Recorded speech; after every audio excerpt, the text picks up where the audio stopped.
ঝালকাঠিতে অবাধে গড়ে উঠছে অবৈধ ইট ভাটা। নামমাত্র কয়লা দেখিয়ে পোড়ানো হচ্ছে কাঠ। আবাদি জমি ও নদী পাড়ের মাটি কেটে সংগ্রহ করা হচ্ছে কাঁচামাল। হুমকির মুখে পড়ছে ফসলি জমির পাশাপাশি কৃষি উৎপাদন ও বাসযোগ্য পরিবেশ।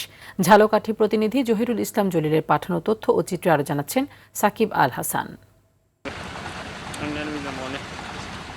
আইন অনুযায়ী লোকালয়ের ৩ কিলোমিটারের মধ্যে কৃষি জমির ওপর শিক্ষা প্রতিষ্ঠান, হাটবাজার এবং বসতবাড়ির আশপাশে ইটভাটা তৈরি করা নিষেধ থাকলেও ঝালকাঠিতে নিয়ম বহির্ভূতভাবে যত্রতত্র গড়ে উঠছে ইটভাটা।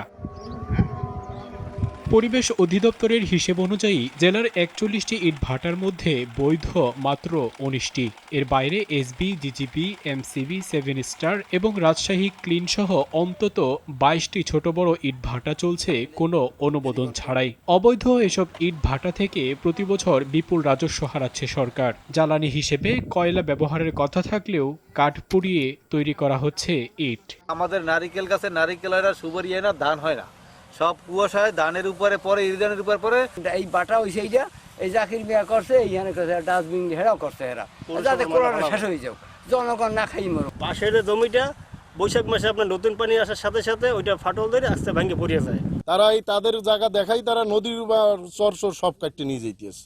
অবৈধ ইটভাটা পরিচালনা না করতে সতর্ক করা হয়েছে বলে জানালেন এই কর্মকর্তা।